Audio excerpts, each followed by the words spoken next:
Next up is our third of 4 of our preview NHL Divisional episodes. In these shows, our expert guests tell you who to watch out for on each team and what we predict will be the outcome for each of them. Next up, the Mass Mutual NHL East Division. Hit the music.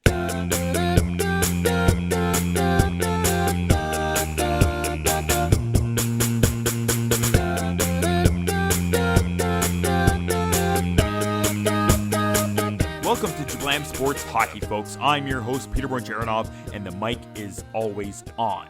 You can find me on Twitter at Russia98. You can find the full show at Jablam Sports. If you have any questions or comments, please tweet us. Use the hashtag Jablam Sports. That's JABLAM Sports.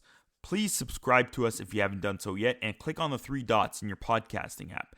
Share our show with 3 hockey fans you know. Thank you, everyone. Remember, check out our website, go to jablamsports.com, see all our podcasts, and even game notes for each episode. You'll get links to all the things we mentioned on the show, including guests. For our podcasts, click on podcasts, and then hockey on this show specifically right on our website.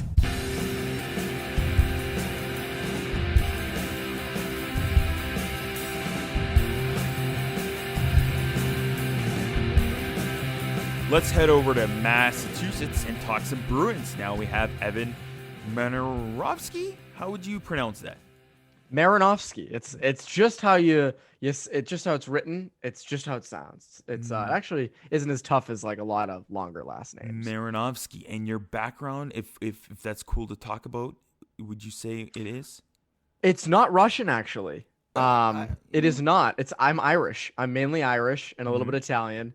The Russian is like ancestors. So there's probably I'm a little Russian. Yeah. But I'd say I'm mainly Irish and Italian. That's at least what my parents told me. So I assume I'm gonna go off what they're saying. Okay.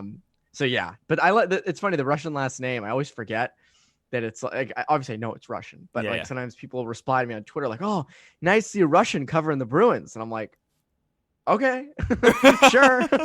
Yeah, absolutely, man. I always say it would work best if I covered the Caps because they love the Russians. The Bruins have like one in the system. So, maybe it would help me with players. Maybe Ovechkin would like start speaking Russian to me, but you never know. Yeah, I wanted to get some Russian players on here, and I've contacted a couple. And of course, same thing as me. You're Marinofsky. I'm Boyarinov. I say that in the English pronunciation, and sometimes in the Russian pronunciation, I would say, Boyarinov. But Bojarinov would be more in the English pronunciation. And my grandfather's Russian, and my dad is a fair bit Russian, but of course, most of them are Serbian. And so I'm fluent in Serbian. There's not so many Serbian players. I can speak Serbian to Milan Lucic, but some of the Croat Serbian guys are out of the league. The Joe Sakics, the Ed Jovanovskis, they're not in the league anymore. So it'd be nice. They need more. They need more so you can talk to them. Yeah, that'd be great to have Lucic and some other guys on the show. But let's get on and talk some Bruins. Of course, Evan is the Bruins reporter for CNLS Media. You can get him on Twitter at @Marinofsky. Let's go straight to what happened in the bubble, which was kind of tough for the Bruins. They probably thought they would get by further. I think we'll never forget the Rask situations. And he's still there, though, folks. He's still there. I know some fans weren't thrilled with him, like, kind of abruptly leaving. And is there ever a sense that maybe he could have got traded? There were rumors. I don't know that. I don't think there was a lot to those. I think they kind of might have just floated it out there. But he's back, and he said the other day, he's been back in Boston working out since August, actually, at Warrior and stuff. So, at the time, I think a lot of people, including myself, were like, "What are you leaving for?" And then as time wore on, it became more obvious through reports, through sources, that it was a lot more than just like, I'm gone. It was a family emergency. And, there were some reports, as I said, and then recently he spoke to us and confirmed it was a family emergency. His daughter needed an ambulance. I think it was something that he was watching anyways. And then it got obviously very, very bad the night before game 3 against the Hurricanes. And I think at the time it was a really bad chain of events for him, because he'd had that comment after game 2, I believe, that said, this just doesn't feel like playoff hockey. And that blew up, and that made him look terrible. And then he leaves a few days later. Yep. So at the time, I think people were just very shocked by it. It's also very publicized that there was a lot of Bruins fans who don't like Rask, don't think he can win the big game, think he's overrated, think he doesn't try hard enough, kind of all those things. So this kind of played into that. A lot of people didn't really care that it was a family emergency and just said, I'm done with Rask anyways. And I've always found that, like, to me, I find that logic very flawed, because it's like, if that was you would have, I would hope you'd leave the bubble. And on top of that, like with the Bruins, there's no one behind Rask long-term to be the starter. Like, you can put a lock in there, but you saw what happened with a lock against the Lightning. And then, you know, in the prospect pool, Swayman, Vladar, they're not ready yet. Yeah. They're not even close to ready. So the Rask stuff, I never really understand. But at the same time, you look at their bubble experience, and I think it just goes to show you, and I think what it enforced to me was it made the 2019 Cup loss that much worse, because they didn't have to play Tampa in 2019. And I think that's a large reason why they got to the Cup. Instead of playing Tampa, you're playing Columbus, who was a good team back then. If you remember, that team on paper was really good. Duchesne, Dzingel, Bobrovsky, Panarin, like that team was good on paper. Yep. And they played the Bruins well. There were a lot of times that series I was like, oh my God, the Bruins are going to blow this. But they didn't, obviously. But it just goes to show you, when you have to play Tampa, you're not going to have a good time. I mean, that team was a wagon in, last season, last postseason. So to me, I didn't expect them to get past Tampa in the bubble. I thought it was kind of Tampa's year, just given that during the time off between the pause and the postseason, they got players back, that people got healthy. They were obviously motivated after losing in the first round to the Blue Jackets. So to me, if anything, and Bruins fans won't love hearing this, they don't love hearing this, it just reinforced the fact that the 2019 Cup final, losing it was like that much more of just a complete disappointment. Rask, though, will always, in my opinion, be considered one of the best goaltenders of this generation. If people don't look at stuff, they should know that. So it would be wicked bad to see him leave. Chara did leave, though, and it looked like management kind of wants to go younger. Krug left and signed that big deal in St. Louis. So we have a slew of young guys now on the defense.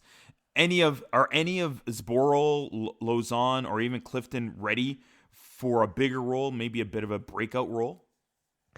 Clifton's a tough one, because Clifton burst onto the scene in the 2019 playoffs. He was this, run and gun type defenseman. He scored goals. He scored the first goal, I think, for the Bruins in the Cup final. That'll be like a trivia question in like 20 years at a bar, in downtown Boston.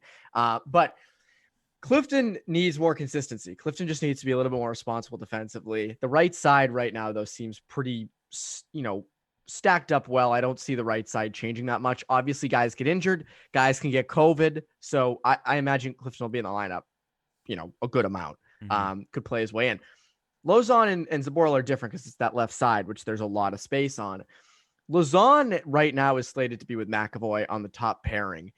Lauzon looked good at the end of last regular season. Played a lot for them, for the Bruins then. Seemed to be fitting in well. Cassidy's a huge fan of him. But in the bubble, he was a healthy scratch for, I think, 7 of the games, if I'm not mistaken. He was a healthy scratch for most of it. So, getting into this season, you do wonder with a guy like Lauzon, is he going to be able to stand up to 21, 22, 23, 24 minutes a night playing? That remains to be seen. I think that's something that's going to, show itself as the season goes along. But again, it's kind of what they're going into. They want these guys to sort of play through their struggles, to learn how to play those minutes. Obviously, to play those minutes, or to learn to play those, you have to actually play those minutes. Yeah. You can't teach it. You can't show them different film. You got to know it. You got to just do it. With a guy like Zboril was a first round pick. Expectations were very high. If he did not make the team, he would have went to waivers, sort of like Zach Senyshyn did. But for a guy like Zboril, most fans have deemed him a bust already, and I think this is his chance. This is his chance. If he comes out and for the first 6 or 7 games looks terrible, they're gonna have to make a move. Maybe move John Moore in full time, put Zboril on waivers, who knows? But at the same time, for a guy like Zboril, this is huge. And again, he's on the third pairing with Kevin Miller. And Cassidy said this, his main goal as Zboril is just get the puck to the forwards and just be responsible in your own end and you'll be fine. And that's why I think the pressure is more on Lauzon than it is for Zboril, but both are in situations they have not yet been in. Zboril has not been a consistent NHL defenseman yet, and he'll be that on the third pairing. And Lauzon has yet to be a top 4 defenseman. He's going to be that now on the top pairing. Lots of moving parts on that defense. All right. Yes. We'll get everyone's predictions, as I've been talking about, including Evan's, on our game notes for this episode. Go to jablamsports.com/podcasts. For this episode, it will be Season 6, Episode 5, Season Preview, Mass Mutual, NHL East Division. I'm pretty sure most people think the Bruins are... You know what? From talking to all the other guys, maybe not. But in my opinion, I thought maybe there's a bit of a slight decline because of the core changing, especially on that defense. And you could even feel during the bubble, the bubble burst, and maybe even that core kind of burst. And mentally, some fans might not think Rask is all there. What do you think for the Bruins, though? At the end of this season in the division, where will they be? Second. I say second. I think the Flyers are on the up and up. They have Carter Hart and net. I think that's a really good team. They're getting Nolan Patrick back. They're a very deep team as well. I think that's a huge factor with them. To me, they're number one, and as they should be. Vegas, I believe right now, does not have that. I think Vegas has the Bruins as number one. So maybe the Flyers are a good pick to be number one. That's my pick. So the Bruins will be second. And for Bruins fans, you should want that. Most, except for the Lightning last year, most cup-winning teams, most teams that go and do real damage are not first. And by the way, last year, actually, never mind, the Bruins were President's Trophy. It wasn't the Lightning. I'm thinking the year before. Yep. You don't want your team to be first. That's why, like the Avs, everyone's picking them to be number one, or the Golden Knights, and it's like, you don't want to be number one. And that's what I kept telling Bruins fans last year. Like when they were President's Trophy, when they were clearly like number one in the Atlantic, I was like, you want them to slip and fall to number 2 or 3. You don't want them to be one. It's just a terrible omen. And I think Bruins will be a solid second seed. After that, though, I mean, I think the Bruins luck out because they don't play the Lightning. I think that's the biggest thing. They will not have to face the Lightning. That's why people are like, this division's tougher. Yes, the talent is more spread out. Yep. But no, you're not playing the superpower of the Tampa Bay Lightning. You're not. And even the Leafs are real. I mean, you look right now, if you're just going off Vegas odds, the top 3 teams in the Atlantic from last year are all favored in their respective divisions, which goes to show how good those 3 teams are. As much as I like to rag on the Leafs, as much as I like to make fun of them, they still are number 1 in that Canada division. Yeah. Whatever their sponsor is. I don't know. Friggin' Tim Hortons. Is it Tim Hortons? I forget. It is not Tim Hortons. I believe it is Scotiabank. That would make sense. So to me, I look at that at how tough the Atlantic was before. And yes, the Islanders are tough. The Flyers are tough. The Caps are tough. The Rangers have the potential to be tough. The Pittsburgh Penguins, I don't know, but they can. The history tells us they can be tough. But they're not like the Lightning were way better on paper. Way better. The Leafs were close. Offensively could be, definitely probably were better on paper than the Bruins. But all these other teams looking at right now, I mean, the Flyers aren't definitely better. They're just deeper. The Islanders are definitely not on paper better. The Capitals, Penguins, wishy-washy. The Rangers, are they a year away from contending for a cup? Are they 2? Are they here? That's why, to me, I think that's a long-winded way of saying the Bruins are I think, surefire second place people. And within that division, it's jam-packed. It's going to be a tight season. But they're going to be playing a lot of teams many times. Who is their rival? Oh, that's a great question. Yeah. I've been trying to figure that out because it's like normally it'd be the Maple Leafs, it'd be the Habs. This year, I mean, again, I think, you look at this team, you look at this, I think every division will go through this. teams are going to be rivals all the time. Yeah. You're playing teams 8 times. 8 times. So, like, that's why I hate, like, obviously every division has this, but, like, to me, the Devils are boring. The Devils are a boring team. No offense, they're boring. You know, every team goes through what they're going through. They're a boring team. Buffalo's interesting. When have they not been boring? Like, I know right now. That's a valid point. Right now, they're even more boring maybe, but in general. Yeah, boring team. No, I agree with you. It's just the New Jersey factor. Like, they're New Jersey. They're like a third cousin to New York. They're just whatever. The point is, I'm annoyed that the Bruins are opening the season against New Jersey because it's like you could have put them against a better team, but whatever. Happy to have them back. The rival will be Washington. I think the rivalry will be the Caps. I think just, you know, your best games, your most competitive games will probably be the Flyers, just because I think you're going to be battling for 1 and 2. Yeah. But the Caps, to me, Tom Wilson, Chara now. I don't think anyone's going to be fighting Chara, but come on, you know, that would be great. That Kevin Miller versus Daniel Chara, Nick Ritchie versus Daniel Chara would be great. But you look at sort of the Caps, you know, last year they had a lot of run-ins with the Bruins, and last year, like, there was one game that Chara was out. It was right before Christmas. I think it was either the 22nd or 23rd. And Tom Wilson just jumped David Pastrnak. And they had the tweeting thing where Pastrnak said he's like the leading goal scorer. So I think that'll be the team. That's the team that I'm most excited to sort of see their actual rivalry come together. But again, I mean, maybe they develop a rivalry with Buffalo. Maybe, you know, their games, the Islanders are boring too. So that's not a team that I'm like, I don't think it's going to be, you know, very heated. But again, you know, Anders Brooks said to us today, like, rivalries are going to happen all over the board. It's going to be interesting. I'm excited to see sort of everyone playing each other 8 times. And I'm just hoping I don't get bored of like the Devils and the Islanders. Yeah. You know what? You're telling me I was looking at the division. It's just Scotia. I don't know why it's not Scotiabank, but it's just the Scotia North. Scotia. And 10 games, because it's 7 teams, 10 games against the exact. Oh, that's a little too much.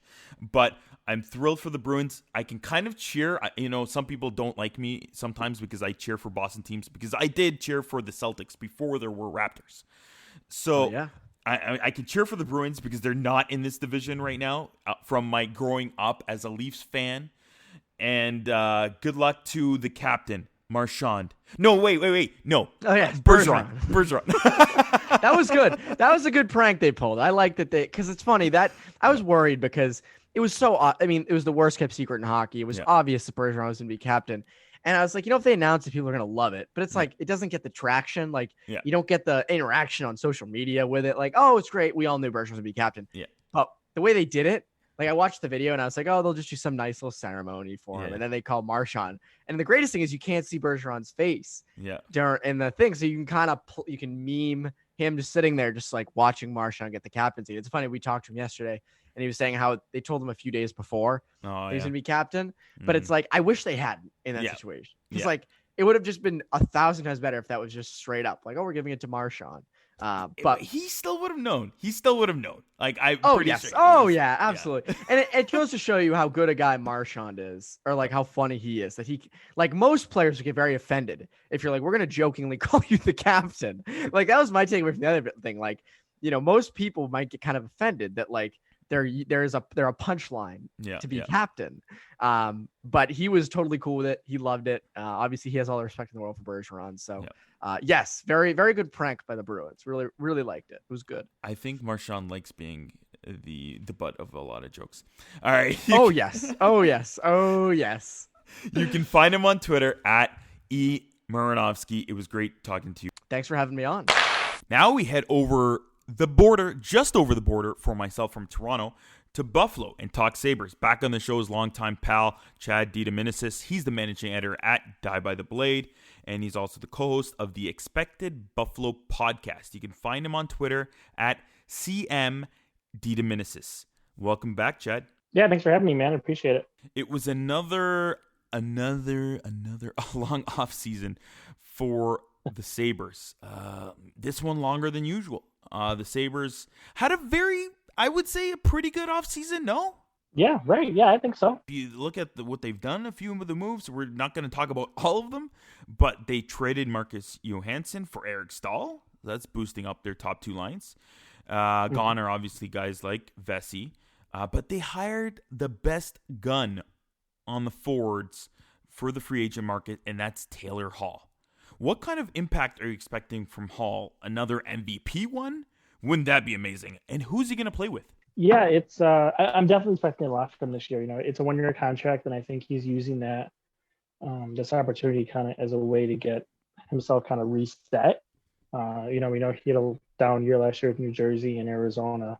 So I think he's using that opportunity here in Buffalo on a 1-year contract to kind of get, prominent, I guess you could say, kind of reestablish himself. And he's going to have a great opportunity to do so because he's going to play with Eichel. Right now, he's going to play on the line with Eichel to start. It looks like Tage Thompson is going to be the other winger, which is going to be interesting because Thompson has looked really good. Not only last season before he got hurt, but in training camp as well, that line has looked pretty good. So that'll be interesting to see how it goes. But Hall himself, it appears whether Thompson sticks there or not, is going to be attached to Eichel. And we know with Jeff Skinner and other forwards how it goes in contract years when you play with Jack Eichel, usually pretty good. So I'm expecting some good numbers out of Taylor Hall and Eichel again. Both of those guys motivated to get to the playoffs and have good performances too. So, I think that's at the very least, a good starting point for the Sabres this season. Jack Quinn was just drafted a couple months ago, so I'm not going to put too much pressure on him. But Rasmus Dahlin is a beast. Is this going to be a huge monster year for him? Yeah, I think so. I'll say you'll notice it when you play him, but I just remember that Toronto won't play the Sabres this year. But if you do watch some Sabres games, you'll immediately notice the size difference. I think he put on, it was 15 pounds of muscle in the offseason, and he's just solid now. So not only can he still have that skating and mobility in his game where he's just bigger now, you can easily see it. It's obvious right away when you see him skating around. So that'll be interesting to see how that goes. And again, we're in year 3 here now. So, you wanted to see him take that lead, take that next step. I think he's going to start to get the majority of the minutes in the blue line. At least I hope so.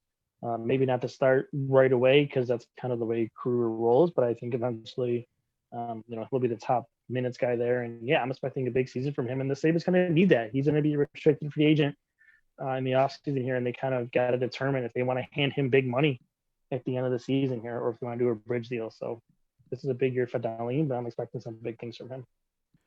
We have everybody's list of predictions, and we'll get Chad's as well on our game notes for the podcast, jablamsports.com/podcasts. Of course, this episode is Season 6, Episode 5, Season Preview, the Mass Mutual NHL East Division.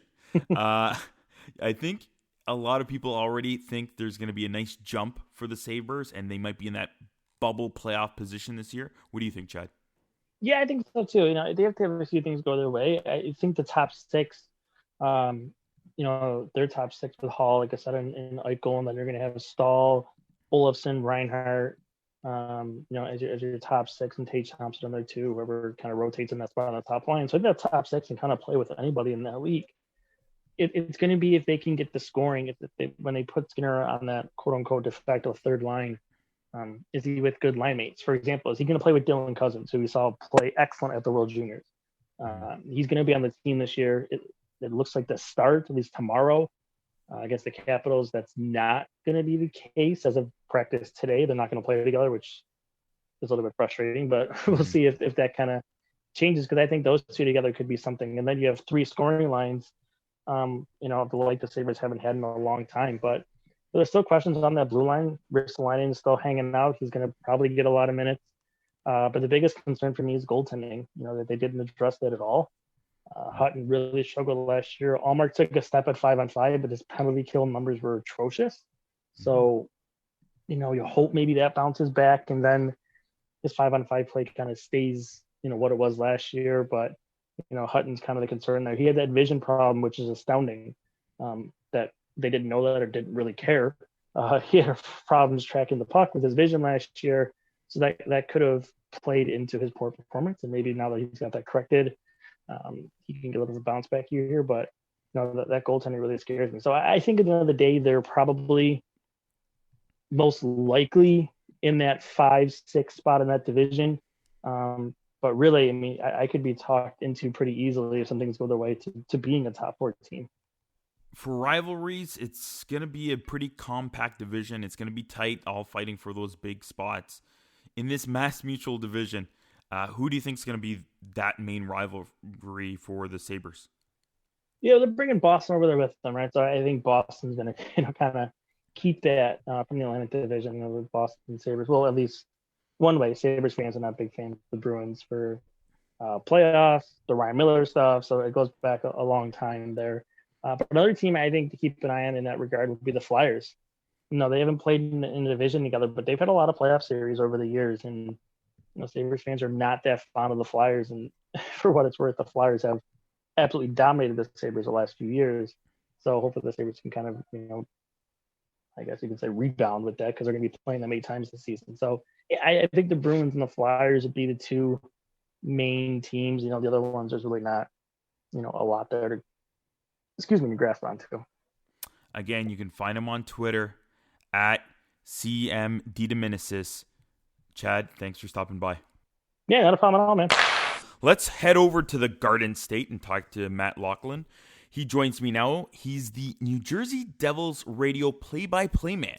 You can find him on Twitter at MacLoug. That's Loug. Welcome to the show, Matt. Peter, thank you very much for inviting me. I'm looking forward to talking some Devils hockey. Let's get right into it. The Devils had a bit of a tumultuous last year. I think predictions or expectations were a little high with all the moves and the additions for last season, and obviously they didn't go their way. No, quite frankly, it was a season to forget. And you're right, the expectations clearly were too high, but understandable in retrospect. Taylor Hall was coming back. Jack Hughes was acquired. Nico Hischier, another year under his belt. It looked like Corey Schneider had found his game in the World Championships. Mackenzie Blackwood, we were still learning about him, but thought that the Devils had a good goalie on the rise. Mm-hmm. PK Subban gets acquired. And, opening night, it looked good for 2/3 of the game. Home crowd, as loud as it's been, certainly as loud as it was since the playoff appearance, that brief in and out against Tampa, as loud as it was since the 2012 Stanley Cup run to the finals. So the Devils take this lead, and then the air just gets popped out of the balloon, and they never really could pull themselves out of that spiral. And then Taylor Hall gets traded, and we don't need to recap every chapter of last year's book, but it just never, ever got on track. So the players are looking to put that behind them. It's not an easy division. There'll be a challenge, but the expectations are much lower this year for sure. We move over to the offseason that they just had, and they bought out Corey Schneider. They re-upped Mackenzie Blackwood, and now they went out and signed Corey Crawford, who just retired days ago. It's sad to see Crawford go, and we all wish him the best. But now what's going to happen for this season between the pipes for the Devils? Mackenzie Blackwood's the main go-to guy now? It's wow. Yeah, he is going to be the main go-to guy. Now, the plan was for he and Crawford, if not to share the time, at least to have a balanced schedule. And Lindy Ruff had said from the time he got hired, basically, that they would map out a plan with a compressed schedule and with few days off, that they would pretty much stick to that schedule. Not that a hot goaltender wouldn't cause him to alter that, but basically they were going to work out a schedule. Now I think that goes out the window. Scott Wedgwood has had limited NHL experience. They're going to lean much more heavily on Mackenzie than they plan to. But as Chico Resch and I have discussed, Chico, many people know, longtime goalie in the league, longtime media voice, is my radio partner. And he has great faith in Blackwood, and he's a young kid. And yes, the games will come fast and furious, and the Devils may be challenged, which means his workload might, in terms of each game, might be a little higher than they would like. So he may expend a lot of energy, but they'll lean more on him, and we'll see what they do beyond that. I don't think it'll be a ridiculous 50-game season for Mackenzie Blackwood, but it'll be a lot more than, say, 30 games. So I would think you'd see him probably closer to 40 or a little bit more. But he's young, and he's a big guy, and he can handle it. They followed up with the offseason. They traded Joey Anderson to Toronto for a middle six, pretty good player in Andreas Janssen, who looked good at the beginning of his career, and then he had a rough last season with being injured for most of it. So the question is, who is he as a player? Certainly 20 goals is a wonderful accomplishment in this league, but he did fall off because of injury last year. He has not looked like a player who's battling any sort of an injury. He has rehabbed. He's in good shape. You can see his skating. You can see his smarts. You can see why he scored 20 goals, although surrounded by higher caliber players than he will, at least initially, here. So we're all anxious to see what he can do. The Devils will be challenged offensively this year. They begin the season without Nico Hischier and without Jesper Bratt. Both will be back in the relative near term, but in a shortened season, all games missed are amplified. So right now, there's pressure on this team as to how they are going to score, and Johnsson will have to be part of the solution. He'll begin the year, at least if today's lines at practice are what Lindy Ruff will use tomorrow, and Lindy was coy after practice saying, well, I won't tell you about tomorrow's lines, tomorrow's lineup until tomorrow. But he was with Pavel Zacha and Nikita Gusev, so nifty wingers who have great vision and individual skill with a center that they're still trying to unlock, but started to show a little bit at the end of last year. We'll see what Pavel does centering those two. You mentioned those names, Pavel Zacha, Jack Hughes, and even Nico Hischier. I would say, again, maybe their expectations also weren't as stellar as expected for last year. Which one of the three, maybe Zacha, is going to have a very good breakout year this year? Well, the Devils and their fans have been waiting for him to break out ever since he was so highly selected in his draft year, number 6 overall. And it just hasn't happened for him. Now, other facets of his game are fine. He can win faceoffs. He's big. He's physical. He's very good defensively. He's a heck of a penalty killer. But when the number next to your name is 1 first round, 6 overall, more is expected. And we just have to accept the fact that's not going to be who he is. He's not going to score at that level. That being said, he started to show more of an understanding. I think he fought that for a long time. Look, he was highly selected and he wanted to perform to that level, and then he heard the whispers and he wasn't there, and I think there was a whole bunch of things going on. He probably was rushed a little bit by the Devils as well, but he's only 23 and he's been in the league long enough now that he should understand who he is, and that if he plays to who he is, that identity, he can have a pretty significant role here. I think he's probably bumped up in the lineup due to the injury to Hischier. I think he'll slide down to the third line center.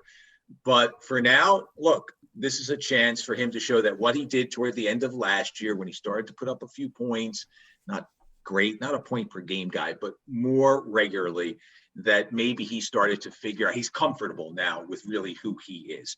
So, he'll be an important guy because when Hischier comes back, he will drop down, and then, they can move Travis Zajac down and they have a little more balance in their lines. We'll have everyone's predictions, including Matt's, on our game notes page for this podcast. Go to jablamsports.com/podcasts. This episode specifically, Season 6, Episode 5, Season Preview, the Mass Mutual NHL East Division. With this jam-packed division, Matt, where do you think the Devils will be come season's end? Well, they were in the toughest division, in my opinion, in hockey last year with the Metropolitan Division, which regularly had the extra wild card team, would have 5 in the postseason. And I think the division has gotten more difficult. Yes, Columbus and Carolina are gone, but Boston and Buffalo come in. And in fact, more points, mostly because of Boston, but more points from last year come into the division. So it's very, very difficult. I'm hard-pressed to see New Jersey really having a shot at a playoff position. Is only the top 4. As much as I would love to see it happen, I've got to give my honest opinion here. I would hope that they could at least make it interesting, off to a better start this year, and so they don't fall out of any kind of consideration in the first 5 to 10 games. That being said, I think Washington, though aging, is still the team to beat.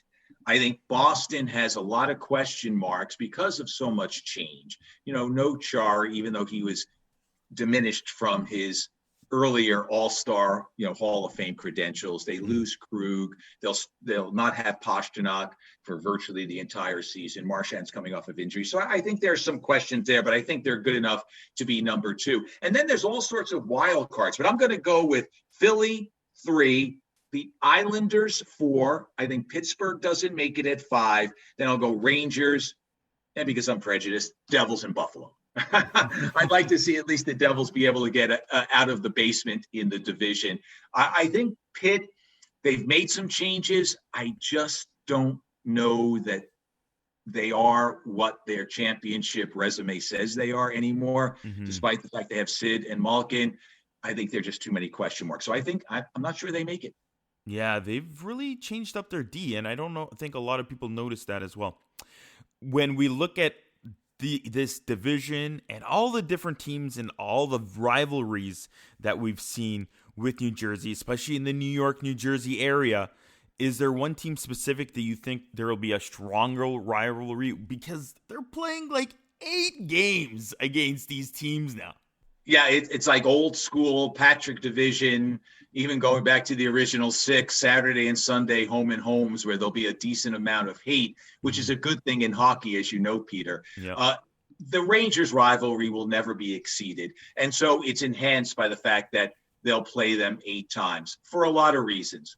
The big brother, little brother thing, which is an old trope, but still exists. Yeah. Fact that Lafreniere is with the Rangers this year. The previous number 1, Jack Hughes, is with the Devils. The Capo Caco number 2 selection, Nico Hischier going back a few years ago. So it's just a rivalry, and it's going to be brilliant. Philadelphia and Pittsburgh are always there. The Islanders is a great rivalry as well, but nothing will exceed the New York Rangers. So I'm looking forward to those 8 meetings. 8 with the Flyers going to be brilliant.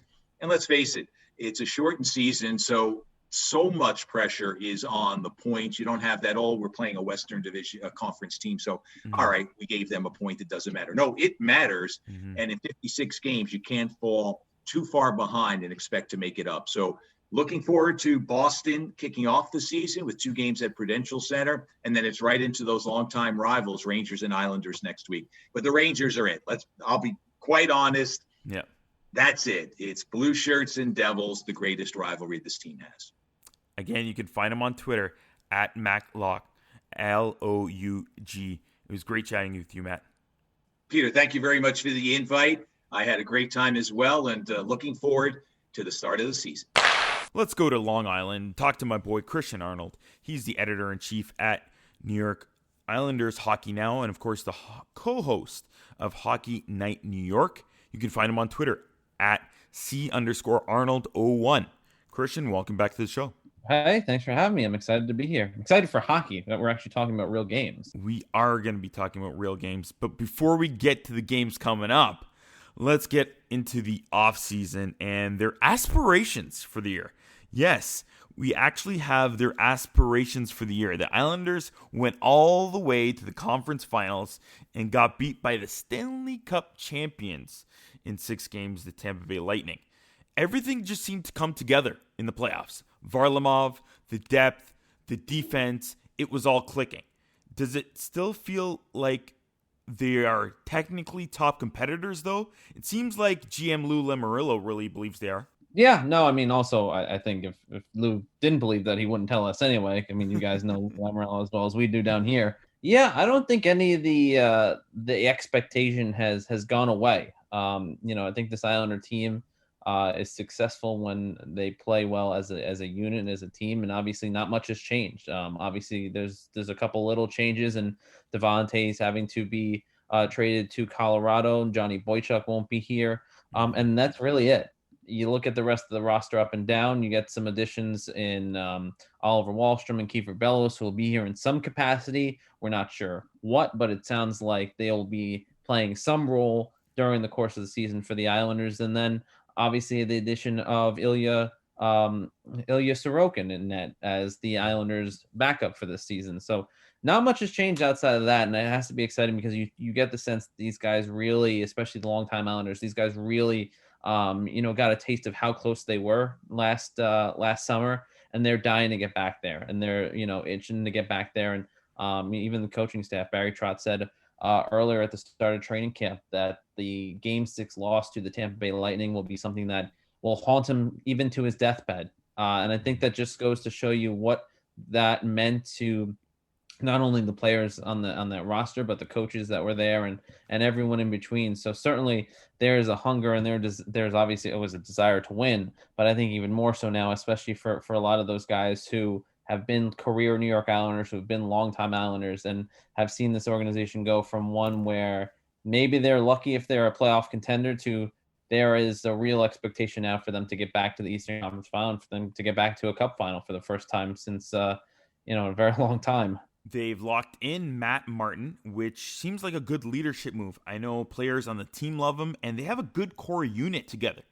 And then they signed Barzal for just $7 million for 3 years. It's a bridge deal. But that looks like a bit of a back-loaded contract. Does that mean there's an inkling that they could trade him by the end of the deal?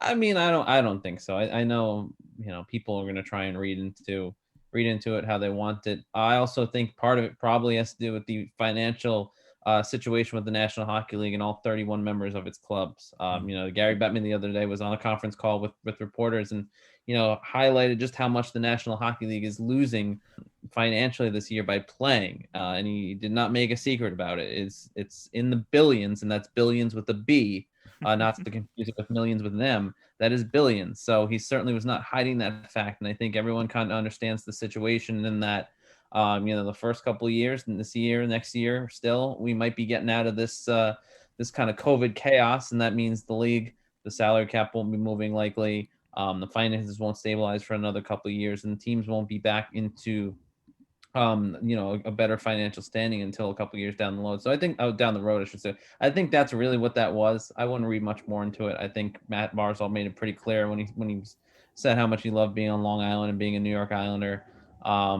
So I wouldn't read too much into it. I think this is a guy that's happy to be here and very clearly would have signed a longer term deal if the situation was right. You've touched base on a couple of things here with in the offseason with Greiss leaving and Boychuk retiring and Devon Tays getting traded away for that second rounder. Seems obviously more like a salary cap move. Is Noah Dobson or a Sebastian Aho ready to break in to that defense then? Yeah, no, I mean, Dobson's going to play a big role this year. I think there's no doubt about it that that's really the option that the Islanders have.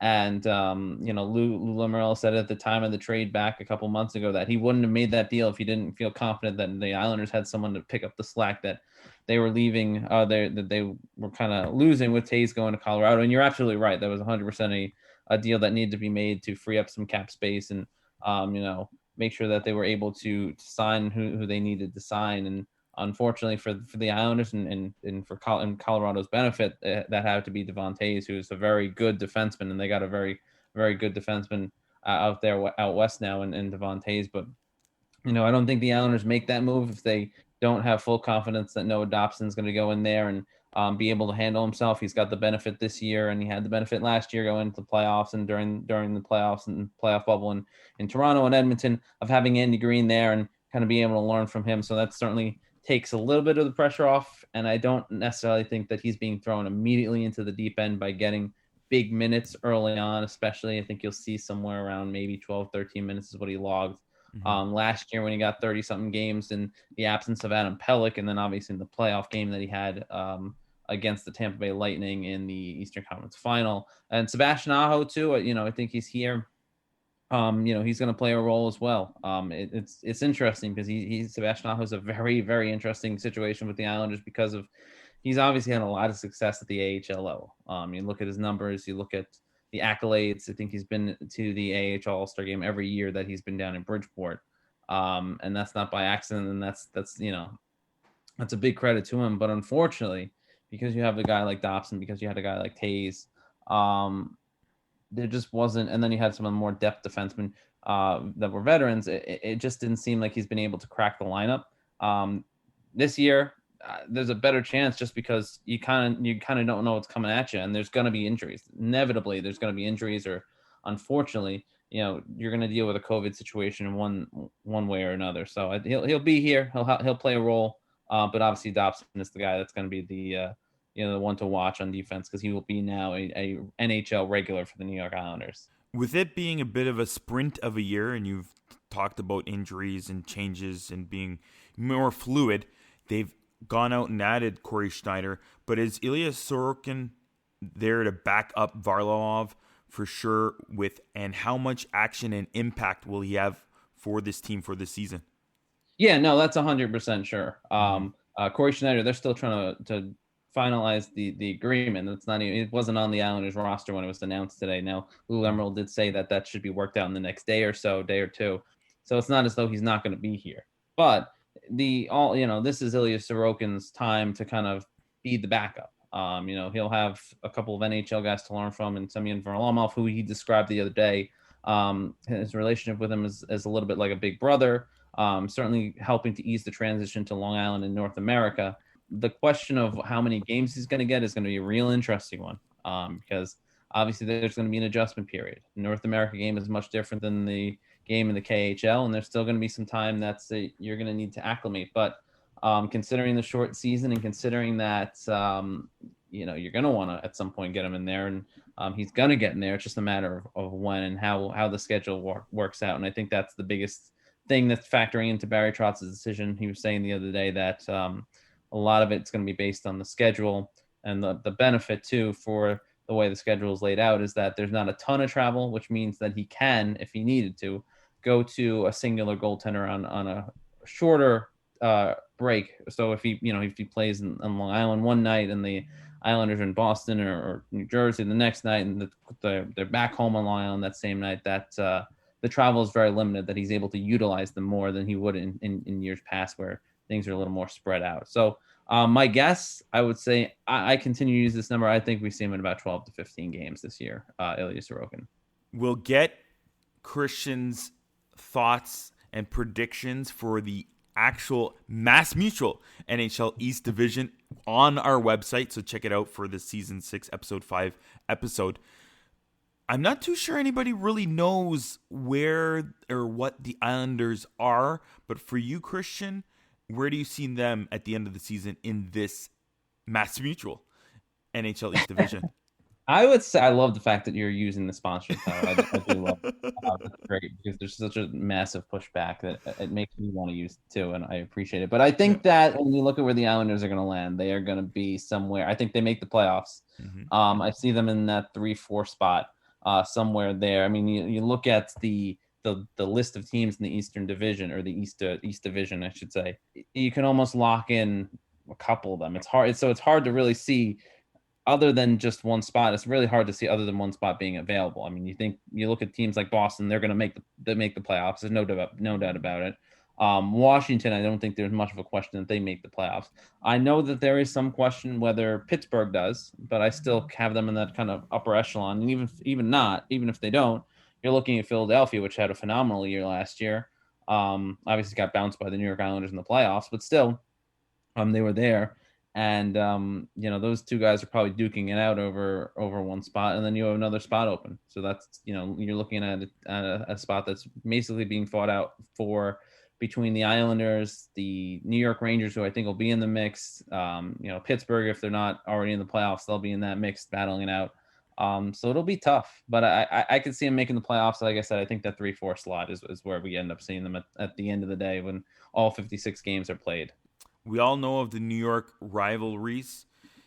Is there another team, or do you think it's going to be one of them again that's going to have that big rivalry in this compact but overwhelming schedule playing against each single one of those teams? Yeah, it's interesting because regularly the Islanders and the Flyers, the Islanders and the Rangers, the Islanders and Penguins, Islanders and Caps, they all have more recent history as far as rivalries. But any team in that Metropolitan Division you could really call a rival with the Islanders. Even Boston, they've had some tight matchups there, and obviously everyone kind of being in the Northeast corridor makes it easy to say that these are all rivals. I think all these other teams that they're going to face after facing all of them eight different times during the course of the season. It's going to get nasty. Naturally, Islanders, Rangers, I think they'll have a little extra nastiness to it. Islanders, Penguins, well, just because of the history that they have, postseason history, regular season history. And then the same thing with Washington and Philadelphia. Philadelphia, especially, those always are games that have a little bit more of a physical tone to them as well. So, I think the fact that all these teams are so close just makes it so easy for any of these games to be rivalry games. And then when you add the fact that you're playing them 8 times, it's, just adds to that as well. Again, you can find him on Twitter at C_Arnold01. Thanks for stopping by, Christian. Happy to do it. Here's a quick break from all those interviews. I hope you are enjoying this episode. Remember to please subscribe to our podcast, Jablam Sports Hockey, on Spotify, Apple, Google, wherever you listen to podcasts. Also, check out our website if you haven't done so already, jablamsports.com. These episodes, the divisional preview episodes, are on Season 6, Episodes 3 to 6. Please check them out. You can go on our podcast pages and find them there as well. To all of our guests' infos, you can get all those there. Players to look out for and their predictions for the entire division are on those episode pages. You can also follow us on Facebook, Twitter, and Instagram at Jablam Sports. That's JABLAM Sports. Now back to our regular scheduled program. Let's head to Broadway and talk some Rangers. Now we have Greg Kaplan. He's from the Blue Shirts Breakaway, which is the official podcast of the New York Rangers from The Athletic. He's also on the Church of Kako. You can find him on Twitter at Blue Shirts Break. Hey, Greg, how's it going? Hey, what's going on, man? Good to talk to you. Yeah, let's get into the eerily quiet offseason for the Rangers, I guess. Oh, nothing much happened, I don't think, right? If we go to it, I don't know. In free agency, not too much, I guess. Jesper Fast is gone. They re-upped and signed their young talent. But they've got so many guys on the verge of breaking out, I think, now. The Rangers win the lottery. They get that first overall pick. They get Alexis Lafreniere. He's selected. So let's go straight to him. What kind of season are we looking at from Lafreniere? It's interesting. It's tough because the Rangers are coming off a year in which Kaapo Kakko comes into the season with some of the highest expectations this team has had in God knows how long. And to put it bluntly, he struggled. He struggled mightily. So I think a lot of Ranger fans are looking at Lafreniere with more realistic expectations than we had last year, probably. It's still, he's such a class above when you talk about guys that this organization has drafted before. So it's hard not to buy into the hype. But to be fair, David Quinn is trying to start him off easy as well. He's going to start the season on the third line, which is basically a baby line with Phil Hedl and Julien Gauthier. But he's going to get his opportunities, man. I don't think any Ranger fan is expecting a point per game for sure. Mm-hmm. I would say your more conservative Ranger fans are probably thinking 30, 35 points. Your more excited Ranger fans are probably thinking 40 to 45. But we did this last year with Kakko. It didn't go how we thought it would go. Mm-hmm. So I think expectations have been mild a little bit. Well, if we're going to Kakko, is him being is he diabetic or something rather? I think so. I don't want to say for sure because I don't know off the top of my head. Yeah. I don't know if it's celiac disease. Yeah. I think he has that, and it's a struggle to be a professional NHL athlete at that and play at that top level for maybe not this season, but it's still a compressed schedule. 82 games, day in and day out, hardworking and all that. We know that Domi was up and down too in his career. So, well, I think a lot of last year, I think Kakko would never blame it on what he has to deal with on a day-to-day basis. He just played so much hockey, and I think a lot of people forget that. Unlike Lafreniere, especially this year, but unlike your traditional prospects, Kakko played an entire European hockey season. He played World Juniors. He essentially played throughout the summer, either with Finland or with the New York Rangers at Traverse City. He didn't have a month off. when it came to hockey. And even at the age of 18, age 19 that Kakko was last year, you get worn down. And he is a child playing a man's game in the NHL specifically. I just think it wore on him, both physically and mentally. And his performance suffered because of it. Kakko, being the guy that he is, would never blame anything on fatigue or wear and tear or any of that. But fact, the guy just played too much hockey. If he had it, this is the first year that he's going to have a normal offseason, and it's still not a normal offseason, but at least he's had time to recuperate and rest. And yeah, the Rangers played 3 games against the Hurricanes earlier this summer. He looked like a different dude in those games just because he had time to rest. So I think a lot of Kakko's struggles last year can be attributed to wear and tear. He's going to be on a line with Artemi Panarin this year. He's going to get increased power play minutes this year. He's going to have his opportunity. This is by no means a make or break year. He still hasn't even turned 20 years old, but I think you're going to see a different Kakko this season. And I'm not just the guy saying that because I'm wearing a hat that says Church of Kakko. I promise you, he's the real deal. It just takes some guys a little longer than others. Yeah, he's one of those guys who might need to take a step back, take a Sunday off, go to the Church of Kakko for a day, relax, rest, and then take it easy and, go to the next step. A guy like myself, I find looking for the next step and very intrigued at looking at a guy like K'Andre Miller. I think he could have a pretty good season as well. I think a lot of people are excited for K'Andre for a lot of reasons, most namely that he's one of the few guys. The Rangers have had a clear hole on this team for a couple of years, and it's very clearly the left side of their defense. They traded away Brady Shea last year. Mark Stahl got traded away this offseason, and even then, Mark Stahl was in the twilight of his career before then. They signed Jack Johnson. While they have Ryan Lindgren, it was very clear that the Rangers were still lacking a clear-cut top 4 left-handed defenseman. They have plenty of prospects that can play there, K'Andre Miller among them.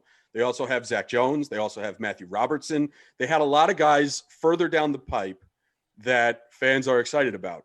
Nobody expected K'Andre to be ready right now. Mm-hmm. And it's very exciting that not only is David Quinn giving him a chance, to David Quinn's credit, he's throwing him in the fire immediately. He's going to be paired with Jakub Trouba. He's going to be playing serious minutes. Mm-hmm. And Jakub Trouba is a guy that needs someone like K'Andre Miller to step up and help raise his game to the level that we saw in Winnipeg. So it's exciting because you're getting a look at the future right now. It's no guarantee that K'Andre Miller is going to step in and be a dynamo from day one, but it's so much more exciting than having random veteran 37 slide in that position. This is a kid the Rangers drafted very highly, a kid that has excelled at every level that he's played, a kid that quite honestly hasn't been playing defense for very long. So it's all of that makes for a very exciting time.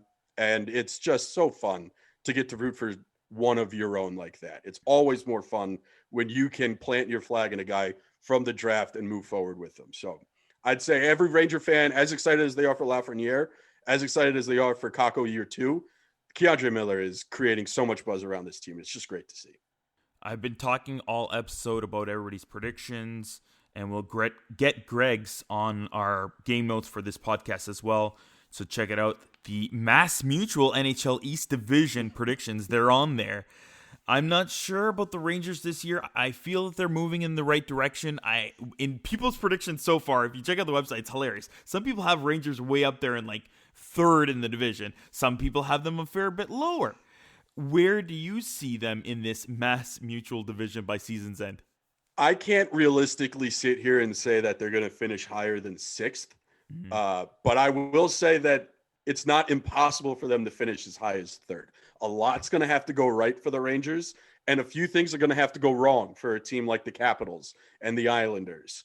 But I personally can't sit here and say, on paper, with everything we know about the Rangers and everything we know about these other teams in the division, mm-hmm. I can't put them higher. I really can't put them higher than 6th. I would love to. I'm a Ranger fan. I love rooting for the underdog. I wish I could sit here and tell you that this team is a guaranteed lock for one of the top 4 spots in the division, but they're on paper. They're not as good as 5 other teams ahead of them. You can make an argument for the Islanders, but I give the edge to Barry Trotz. That dude's done it year after year.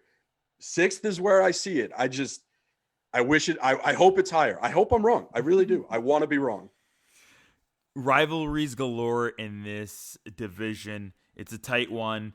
Does the New York rivalry still reign supreme, or can you see something else busting out for these insanely amount of games that they're going to be playing all against each other? Listen, I'm one of the weird Ranger fans. I've been told I'm one of the weird Ranger fans where I don't have a lot of opinions about the Islanders. They don't bother me. I don't care about them. It's one of those things that I barely consider them a rival. It's not anything I've ever done. It's no disrespect meant for the Islanders. It's just me personally. I hate the Philadelphia Flyers with everything in my body. I wish bad things about the entire city of Philadelphia. So that rivalry for me will always live at 100. I also hate Alain Vigneault. So those two things being joint together, it's twice as much these days. But it's going to be super fun because New York, it doesn't matter the sport. New York and Boston, they hate each other. New York and Philadelphia, they hate each other. Ranger fans and Islander fans don't get along. Devils fans hate Ranger fans, and they hate that Ranger fans are so blasé with them that it makes it even worse. I kind of feel bad for the Sabres. I don't know if anyone has enough angst for the Sabres. I think a lot of people just take pity on them, and maybe that's why the Sabres hate everybody else. But it's going to be a lot of fun. Even Washington has a long history with the Rangers. It's one of those things where you hate that the pandemic's going on. You hate that so many things have changed. But this 1 year in division bloodbath we're going to see for 56 games, game on, dude. It's going to be a good time every night. Oh, my goodness. Maybe sports is as intense as the politics these days.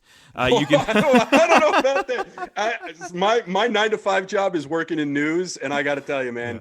The last, what is it? It's the 14th day of January. Yeah. It's been the longest year of my life already. It is a struggle on a daily basis. Same here. I work in news as well. You can find him on Twitter at BlueShirtsBreak. It was good chatting with you, Greg. Pete, very good hanging out with you, man. Thanks for having me on. Now we go to the land of brotherly love, the place where all the fans are, let's just say, really passionate. Jason Myrtetus? How would you say their last name? Myrtetus joins us. You can find him hosting during Flyers games, as well on the Flyers Daily Podcast and Stick to Hockey Podcast. You can find him on Twitter, Jason MYRT. Jason, how are you doing? I'm doing good, man. I'm excited hockey's back. So that's all. That's the thing that I'm pumped about. In our twisted world, at least we get to watch guys run around on the ice and try to put a vulcanized piece of rubber behind a goaltender and crazy equipment and score goals and win games. It's the best, isn't it? It's the is. Best. Yeah, I mean, I see like people on social media complaining. They're like, well, you're only going to play the same 7 teams over and over 8 times each, or the North Division a little bit more with some of the teams. But I'm like, yeah, I get it. Like, but doesn't that beat the alternative of not having hockey? And, people complain, well, there's no fans. And I wish there were fans there too. I'm lucky. I get to go to the games still. I'm in the building doing what I do. And I wish it was packed because it's depressing seeing an empty building. But I never went to a game. I've never watched a game to watch the fans. I want to watch the greatest players in the world play what I think is the greatest game in the world. And look, it's different. It's not perfect, but it's hockey. And that's good enough for now. Let's get some Flyers talk. I actually had money on the Flyers in the bubble playoffs, and they went and did pretty well. The big guns, I don't know, sometimes they didn't seem like they couldn't really get it going. And damn, I never understood why JVR wasn't on the power play. I don't know. I thought he should have been there, but he already did score on the power play in game 1 of this season. So they lost the Islanders in the second round in tight 7-game series. Then the Flyers made, let's just say, a few moves. Niskanen shockingly retires after 13 years. Such a great defenseman. Which leaves some holes on the back end. They've got many youngsters, Sanheim, Philip Myers. Is it time for Myers to make that impact? Yeah, I mean, he already has. He's a guy, undrafted player. They offered him a contract when he was kind of shopping his services around as it looked like, hey, maybe this is a kid that can make it to the NHL or have a pro career. And he's just been on this meteoric rise, and I think it's because he's just a great athlete. He's just one of those elite athletes, and He skates well. He does everything well. He's a big kid. I think he just needed to learn, first of all, come into his body, number one. And then number two was really kind of learn the hockey IQ of it, when to activate, but when also to peel out of his zone and do those things and be more responsible in those ways. And he's been a sponge, and he's learned a ton. He's on that second pairing last year alongside Travis Sanheim. And those two, the way they skate, first of all, great reach from both of them. Both are big, long guys, but they can both skate. I've always said, if you can imagine if a gazelle could skate, there's two gazelles on the ice. There was a play in the playoffs, and I think it was against Montreal, and Phil got caught deep in the zone, and they were going on like a 3-on-1 rush, and it was like watching, Wile E. Coyote and the Roadrunner, and he got back into the play. It was like he was on fast forward, but everybody else was on normal speed, or he was on 3 times speed. And it's just the ability for them to cover the entire 200 by 65 is so great. But he's not starting out the season on the top pair with Ivan Provorov, even though he's a bit of a unicorn with a big booming right shot defenseman to play that right side. Justin Braun has started there. But Phil Myers is a big part of the future. They got the bridge contract done, the 2-year deal. It's a great deal for, I think, Phil, who's an undrafted player, and for the team. There's a lot of value in the contract. Another big part of the future is Nolan Patrick, who had, let's just say, a rough year last year, but he looks healthy now. Is it going to be a bit of a coming out year for Nolan? Well, his first 2 years, he put together 2 half seasons that were really good. And look, maybe he wasn't ready for the NHL, but when you're a number 2 overall pick and you got a team that was devoid of marquee talent, they're not going to send you back to junior. Or they're not going to do that. And there wasn't much more he could have learned from junior. But he was a young kid coming into the league with a late birthday, too. So you look at Nolan Patrick and go, if he could put those 2 half years together into a full season, he'd really be a player. But then last year he comes down with the migraine disorder, probably post-concussion related in some way, I'm sure, but and doesn't play a shift the entire season. And he didn't know what his future was going to be. And trying to get a handle on this thing, seeing specialists and doctors and trying to figure out how to treat it. And finally, he got answers that worked, and that's great. And, just for the health of the kid, because I don't know about you, but a migraine may be the worst thing in the world. I had a post-concussion as a kid growing up when I was playing, and I remember asking my mother to duct tape the sides of the blinds so that the sun couldn't even come in the room. They're horrific to deal with, and your quality of life when you're going through chronic migraines is brutal. So that part's good. But he worked out a lot this summer back in Manitoba, played a lot of scrimmages back there, and then came into camp. And I'll tell you what, he was the number 1 storyline in camp. He may be the most skilled player on the team, just raw skill. He hasn't realized it all at the NHL level just yet. And maybe being away from the game, not having the game in an uncertain future is just what some young players may need to go, wow, this was almost taken away from me. I can't take it for granted anymore. And he came into camp in tip-top shape, performed extremely well, played in the game last night. It was the first game he's played in 652 days, a year and 285. I mean, it's a long time since he's played an NHL game. Got a goal, controlled the ice, played really well defensively down below the circles. And the fact that he's your third-line center with JVR and Jake Voracek speaks to the depth of the team. 11 of the 12 forwards in that first game they played against Pittsburgh had a point in the game. That's balanced attack. Very good balanced attack, and especially very poised between the pipes. Is Carter Hart ready for contention for Vezina chatter this year? He could be. It's an interesting year because you don't know when it comes to goaltending. And the same curiosity was there in the bubble. Is goaltending going to be ahead or behind, like pitchers ahead of hitters in baseball in the beginning of the season and with that layoff? Now, I thought the goaltenders came in and performed really well in the bubble. This is a little different. Guys trying to do their normal preparation for a season, but you can't have as many people on the ice with the pandemic. So are you getting NHL quality shots, pro quality shots as you're ramping up? He looked really good in camp. One of the goals I didn't like in the first game against Pittsburgh, the Tanev goal, I thought he just shaded him a little bit too much to the short side, gave him a little too much high glove. The NHL, they picked that apart if it's a good shooter, and he did. The other one was the giveaway to Crosby on a misplayed puck from behind the net, but he's got to work on that element of his game. But from a sheer talent standpoint, a sheer mental disposition standpoint, yeah, he's ready to make that jump into that caliber of being in the Vezina conversation. I mean, he He's so mature for a 22-year-old. It's his preparation, his rigidity, and the way he has developed his craft, and the technical abilities that he possesses are off the charts. He's constantly adding new elements to his tool bag and save selection. He added something called a spread last year. This past offseason, he worked a lot on taking different depths with his goalie coach, Dustin Schwartz. And he worked out with Tristan Jarry in the summer, just trying to take more ice in certain situations. And the other thing, he kind of narrowed his stance a little bit for a little bit more explosiveness on lateral plays. But he's as serious as they come. He's not a 22-year-old that wants to party or do anything like that, get involved in social media. He's a good person, does good things in the community already, and a tremendous work ethic. He's just beyond his years in terms of every element of what he presents as a professional hockey player. We'll get predictions from Jason, what he thinks of the rankings for the division, the Mass Mutual NHL East Division, for our website. I can't get used to that. I think many Flyers fans, and even across the league, they believe that they're going to take that leap into contender status this year. Where do you think the Flyers will be in terms of just specifically this division at the end? Well, there's a few big question marks if you're going to take that leap to that step, and that would be the next logical leap on a progression. They took a big step last year under Alain Vigneault. Got to take the next one now, right? But the question marks are big and important. You brought up Carter Hart. Can he go to that next level? I think he's capable of it. But these question marks all have to check in the right way for them to do that. So that's one question mark, and I think their goaltending depth is good.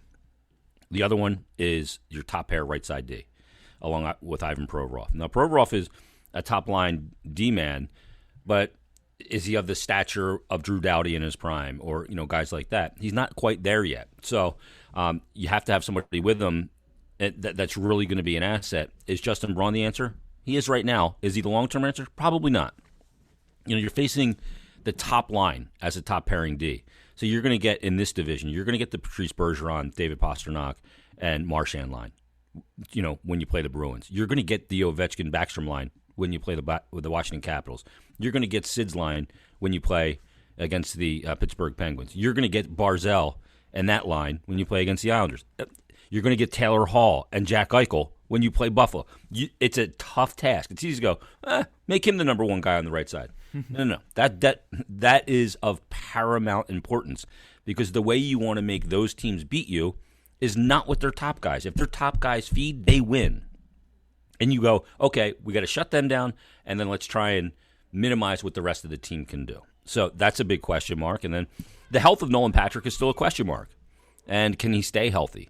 He's got off to a great start, but can he stay healthy? If all those boxes check, then yes, their window is opening. I'm not sure how wide open it is to be contender status. I think it'll get more open in the next couple of years as more players come up and develop through. Guys like Konechny and Myers and Sanheim as they take the next level of their career.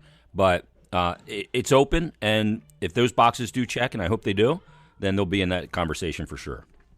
You mentioned a lot of teams in this division. It's going to be a dog fight for sure. Which one team do you think they're going to have the strongest rivalry with? Is it just Pittsburgh, or is it somebody else? Well, Pittsburgh's just a natural rivalry because it's the Keystone State and the Crosby, Giroux, and the years of it that have taken place. So that's a foregone conclusion. But as far, it's interesting because this division with the 8 teams, they have significant history with all of them. At Boston, they won their first cup over the Bruins. 2010, they came back from down 3-0 3-0 in Game 7 to advance to a conference final against Montreal. So there's a lot of history there. There's history with Buffalo. They won their second cup over the Buffalo Sabres. And then you had, of course, the Barnaby years and Dominik Hasek and everything else. So there's a lot of history here. The Devils, even though I think they're the cellar dweller in this division, there's a ton of history there. Obviously, the New York teams. Flyers lost a cup to the New York Islanders in 1980. They went on to win 4 straight. The Rangers, we hate everything about New York and Philadelphia, so it's easy. And, so I think that their biggest rival in this entire season, it could develop into being the Islanders because that's who took them out in the playoffs last year. So it could end up being the Islanders, but, I don't know that there's a big difference or stark difference between any of the teams. I think when you're playing all the same teams for the same real estate, the same top 4 spots, I think everybody's a rival. Again, you can find him on Twitter at JasonMYRT. Good chatting with you, Jason. Appreciate it, man. Enjoy the hockey, everybody. Now we head over to Three Rivers and talk some Penguins. Matt Vensel joins us. He's the Penguins reporter for the Post-Gazette. You can find him on Twitter at Matt Vensel. Welcome to the show, Matt. Thanks for having me. Excited to do it. So let's rewind a little bit back here. We go into that bubble, that awful bubble playoffs, and the Pens getting upset big time by the Habs in that qualifying round, Team 12 to go Team 5. When was the last time that the Pens technically didn't make the playoffs? That would have been Sidney Crosby's first year before Evgeny Malkin came over. And it was abrupt. I mean, it really, were they even there? They were gone so quickly. It felt like, I think it was 9 days total. And, the pandemic and the long pause was, something the Penguins pointed to as maybe a reason why their stay there was brief. But, this team started to unravel around the All-Star break. I mean, they were awesome without Sidney Crosby and some other guys that were really rocking through December and January. But, things started to spiral in January inexplicably, and it just kind of went downhill from there. So it wasn't completely surprising to see them go out the way they did. Just happened to be a weird 4 months sitting around waiting for it to happen. If people want, just for fun, you can go to jablamsports.com and click on our NHL playoff pool. I think a lot of people and I had a weird wonky playoff pool because of the qualifying round. You had to take at least 3 players from the qualifying teams, because I knew a lot of people were like, oh, okay, the smart people, the people who are hardcore hockey fans, they're automatically going to pick teams that are already qualified. And so out of the qualifying, a lot of people picked, obviously, Pittsburgh players. And that really hurt a lot of fantasy teams for the playoffs. Yeah, I mean, look, it's not that I thought the Canadians would beat them, but I mean, I did right leading to the series. Like, they shouldn't take this team lightly, and here's why. So, yeah, it was a surprising result, but I don't think anyone really expected them to go much further than that qualifying round if they even made it through there. That's possible. If we go back to last season, they moved on from Kessel, big gun there, and then during the offseason, just now, they added Kasperi Kapanen, now another Leaf, from the Leafs for technically the main piece, the first rounder. What impact will Kapanen bring to this team? We all know he's got the wheels, and on the Leafs, he played a fairly decent role on the penalty kill. Whose wing is he going to start on with? Is it Malkin's or Crosby's? Yeah, this was a move that I was, we'll say, skeptical about. It's not that I don't think that Kapanen's an all right player, but I thought the opportunity cost of giving up that first round pick, which would have been number 15, as early as they did. I mean, it was like the second round of the playoffs when they made that move. I was like, oh, they could even make trades right now. So I did wonder about that. Look, I mean, he never really settled into the top 6 in Toronto for whatever reason. He so far has topped out at 44 points. So I think it's fair to be skeptical about whether or not he's going to be a true, top line player. I think best case scenario for him is he becomes what Brian Rust was last year. I mean, similar players in terms of their speed, the way they play. I know Kapanen is more physical, a little bit bigger. But Brian Rust was a guy who moved up and down the lineup before he eventually rounded out his offensive game and would have got the 30 goals last year. So I think best case scenario is he follows that path. But, maybe more realistically, he's the same guy that we saw in Toronto, and he's a guy that they move between their first, second, and third lines throughout the year. But right now he's expected to miss the first 2 games because of immigration issues. Yeah. And then everyone expects him to play with Jake Gensel and Sidney Crosby when he gets back. Evan Rodriguez will be there to start. That's been happening around the league with a lot of the European players coming back. They're going to miss a few games to start. Their defense is actually very different now. There's a lot of moving parts there. Pettersson and Marino both get locked up into $4 million deals on average. Cody Ceci is brought in for the 1 year. And they traded Hornqvist, who everybody loved, of course, to the Panthers for Matheson. What does their top 4 or even top 6 look like now?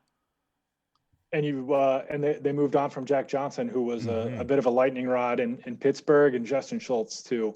Yeah. I just think they looked at their third pair in the playoffs. I mean, there was a lot of reasons that they lost to Montreal, but number one on the list was that those 2 guys were just a mess in the playoffs.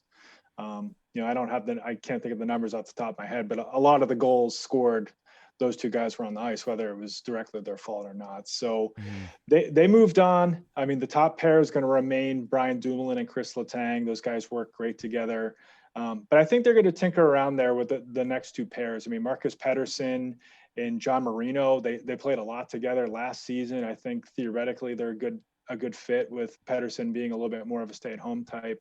But they could give Matheson a chance with John Marino to try to balance everything out. So I think they will try some stuff and then hopefully find something that they like. But, you mentioned it too with the trade for Matheson. I mean, this is a guy they have a lot invested in. His cap hit is close to $5 million for the next 6 years. He was a healthy scratch for the Panthers in the playoffs. And as you said, they gave up a fan favorite in Hornquist to get him. So they've got a lot invested, and it would be a good thing for him to get off on the right foot. So that's why I think you might see him start the season off with Marino. But like I said, I think there's going to be tinkering with those bottom two pairs. Lastly, when we look at the lineup, we go between the pipes, and Matt Murray's gone to Ottawa. That means it's pretty much all Jerry's net now. Will this be a breakout year for the younger goaltender? I think so. Yeah, I think that he's gonna handle the workload well. I think they're going to give him a lot of starts. I know initially none of us were sure what the schedule was going to look like, but I think most people thought there were going to be a lot of back-to-backs. But Penguins only have a few instances of those, and so they'll be able to really lean on Tristan Jarry. Casey DeSmith is his backup. So I think we'll see Jarry play a lot of games. I think last year in November, December, January, when he was playing at an all-star level, that was because they just let him play pretty much every night. And then they started to reintegrate Murray, and that's when his play started to dip. So I think he'll enjoy a heavy workload. And, I don't know what his upside is. I don't know if he's going to be like a top 10 goalie in the league, but at the very least, I think he's going to be above average. And, I think he's going to probably finish in the top 10 this year in both starts and wins. I think at the very least, they're going to have a guy that they can throw out there and feel good about. I just don't know if he's going to play at that all-star level that we saw for 6-7 weeks last season. We've got your predictions. They're on our game notes for this episode. Go to jablamsports.com/podcasts. This episode specifically, Season 6, Episode 5, Season Preview, the Mass Mutual NHL East Division, if anybody wants to check it out. Where do you think specifically the Pens will be in this very tight division by the end of the season?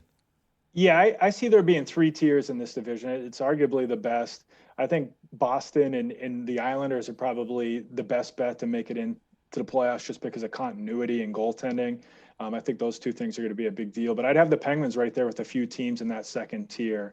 I made a bold prediction before the season. I guess it's not that bold, but they'd make the playoffs on the last day of the season. So I see them in that 3-4 and worst case scenario 5 range. But yeah, for the first time in a while, the Penguins making the playoffs is not a formality. Did you not mention the Washington Capitals? They're in that tier too. There's 4 teams in that second Just tier, wondering. including Philly, including the Rangers, and including the Capitals. But the Capitals are in a similar boat too, and an older team, some new faces, and I mean their goaltending is even more unproven than the Penguins. So I don't know, a lot of people just assume the Caps are going to roll through, and knowing them, they probably will. But I really think the goaltending should at least make them a question mark about whether or not they're going to make the playoffs. But we'll see. They'll probably somehow win like 70 games, even though it's a 56-game season. Yeah, it's going to be That's what they do. It's going to be a lot of question marks, I think, for goalies this season for a lot of teams across the league. It'll be interesting, especially with the way the schedule works and the tight schedule, and maybe some coaches going more 50-50. We'll see with that. For the Penguins, though, it's a very different division. And the Flyers look like a much better Flyers team than we've seen in years now with Carter Hart. So is it going to be a dogfight and a rival, specifically more so with the Flyers this year? Yeah, I think so. I mean, the Capitals too, but when it comes to really getting the fist flying and everyone worked up, it's the Flyers. I mean, there's been so many instances throughout the year. I know Tom Wilson might have something to say for that down in DC, but I really think it's going to be fun too in this division because you already have a lot of teams that are rivals. You throw in Boston, who can be a handful. So it'll be interesting to see, I mean, which teams still have teeth left once they get around to the playoffs. You can find him on Twitter at Matt Vensel. It was great chatting with you, Matt. Anytime. let's go to the capital where many things are happening, of course, but we'll only talk about one thing, the Shaiba. Oh, that's Russian for puck. Now on the show is Courtney Loughlin. She's a TV host and analyst, and you can find her on NBC Sports Washington covering the Caps. And, of course, her new podcast, Family Face-Off. You can find her on Twitter at CourtneyL_Caps. Welcome to the show, Courtney. Thanks so much for having me. You're Russian. That's impressive. No, you know what? Right before we started recording this, I tried once. I screwed up Shaiba because my grandfather's Russian. I know some Russian because, of course, my dad grew up there, but most of us my parents and everything are Serbian. So I'm very fluent in Serbian, actually. Wow. But, yes, but I know only Yeti govorit по-русски. You know, no, I do not. Yet, I do not speak very well Russian. Yes, you do. Much better than I could. Oh, my goodness. So before we talk about some Russians, sure. We'll backtrack to the 2020 playoffs where the Caps got taken out by a team that was completely unified, I'd say, the Islanders in 5 games. And that was the end of the Holtby era. Holtby brought them a cup, and now the torch is passed on to one of the hot young Russian goaltenders, and that's the Caps' Ilya Samsonov, the first-rounder, 22nd overall pick in 2015 for the Caps, thrust now into that starting role. How do you think he's going to fare? Is he going to have that breakout season that the Capitals organization expect? I mean, I think he's going to have to, for starters, because he's got a backup behind him that has 0 games of NHL experience. Look, the Caps have the youngest goalie tandem in the National Hockey League with Samsonov and Vanacek. I liked the way and what I saw from Samsonov last year. He did a great job backing up Braden Holtby. Obviously, it's sad that Braden Holtby has left. He spent 10 years with the organization. But I've heard so many people and goalie gurus in the area that have praised Samsonov, that have praised his play and his ability and what he can do. And I think the Caps are very confident, obviously, with who they chose to be their starting goaltender and their backup in their goalie duo, to kind of throw him in there, see how he does. The interesting thing to me, though, with the Caps goalie situation and giving the schedule of 56 games, and the Caps have 56 games at 114 nights, is who's going to play. And, every team, the Caps have 10 back-to-back. So how is the goalie tandem going to be and the goalie playing time going to be spread out? Are we going to see back-to-backs? Are they going to play Samsonov back-to-back starting against the Buffalo Sabres on both games? Are they going to throw Vanacek in there? So I think that's going to be a storyline to watch out, is how these coaches and the new coach Laviolette handles the goalie situation. But I think the Caps have a lot of trust in Samsonov to put him in there and to make him the starter this season. It's interesting that you say that they have so many back-to-backs, because on the back end, Gudas is gone and they've added Justin Schultz. But of course, guys that you might not want to overplay, and that's Big Z. Zdeno Right. Chara is kind of a bit of a shocking move, stealing the captain away from the Bruins. What kind of impact, and of course, how much play is he going to get? Big Chara on this also laden veteran Capitals team. I mean, I don't think you can ever have too many defensemen, right? And I think that was one of the things that general manager Brian McClellan wanted to do in the offseason, was to solidify that blue line. Yeah, you lose Gudas, you lose Michael Kempney to an injury, an awful injury. That's 2 now in a row for him in his career. And they bring in a guy like Char. He has a ton of experience. I mean, he's like the ultimate pro. You want him on your team. You want him in the locker room. I think he's going to do a great job of grooming some of these young defensemen. If you look at the NHL core, yeah, they have 8 guys now that have NHL experience that were starters in the NHL. You also have guys like Faravari. He's in the pipeline. He played some games last season for the Caps. And I think Chara is going to be a great guy on the ice. They have a tough guy like Dylan. They lost Brooks Orpik. I think he's going to bring that toughness, but he's also going to bring that veteran leadership on and off the ice to help groom some of these younger defensemen that are in the Capitals organization. I got to touch base on my boy Ovi. The main core is still intact, but Ovi's in a bit of a contract year. At his age, 35, can he still be that generational scorer and lead this league in goals? I think so. I mean, just Ovechkin has amazed me every single year. Everyone says he's not going to break records. He's not going to win the Rocket, and he does year in and year out. And he's a pro. The way that he's just evolved his game to the time, I think shows the type of athlete that he is and the type of commitment and passion that he has to the game to evolve to the times. I mean, if you remember, even when he started in the league, right, everybody criticized the way that he played defense, that he was only a goal scorer. Now he's really taken, I think, that next step over the last couple seasons and becoming that veteran leadership guy. He's a dad now. I was talking actually to somebody last night and they were like, Alex Ovechkin is they thought one of the best goal scorers of all time. I think he's going to continue to amaze fans, spectators, media personalities, podcasters, because I think he's just going to continue what Ovechkin does. He is fantastic. And so fun to watch. I've mentioned already on the podcast a couple times. I'm going to say it again. We have everybody's predictions, including Courtney's, will be on our game notes for this podcast. Go to jblamesports.com/podcast. This episode specifically, obviously season 6, episode 5, the Mass Mutual NHL East Division. I got to say that. I love doing it. How will the Caps fare this season in this tight division with the young rookie goaltender? This is a tough one for me. And my dad works for the Caps too, and him and I sit and we talk about this all the time and we debate this because I think that the Mass Mutual Eastern Division is the toughest division. 4 out of the 7 top point percentage teams in the league last year are in this division, and 6 of those teams are in the Metro Division, or were in the Metro Division, and they're now in this Eastern Division.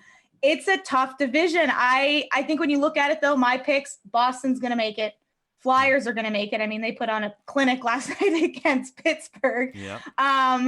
Then I think it gets a little dicey with the middle teams. I will say, I'm going to say the Caps are going to make it, but then you have the Rangers, the Islanders, and the Penguins. Yeah. To me, those 4 teams, that's a dogfight of who's going to make it. Buffalo, Devils, to me, are out. It's going to be tough. It really is. I will say the other thing, you talk about the goaltenders, the Caps' age concerns me a little bit too. They're I think the oldest team in the league. And how is that going to fare when they had 8 days of training camp and no exhibition games? And in a season now that's only 56 games, you can't afford to go on a slide, right? So I think that concerns me a little bit with the Caps, but I do still think they have guys like Ovechkin. They have enough firepower. They believe in their goaltenders, and they did do some things on the back end to fix some of their issues with defense. So, yeah, I'm going to say the Caps are going to make it, but it's not going to be easy. It sure won't. But it won't be easy for sure with all the rivals that already have a strong rival history with all the teams in the division. Who do you think for this season will be the number 1 rivalry for the Caps?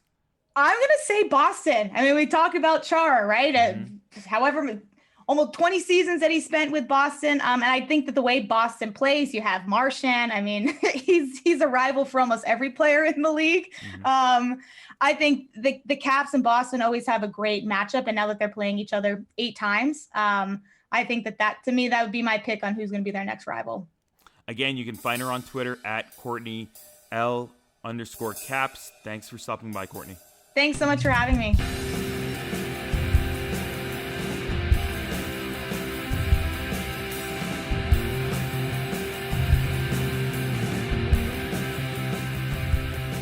I hope you enjoyed our Mass Mutual NHL East Division episode, 3rd of 4.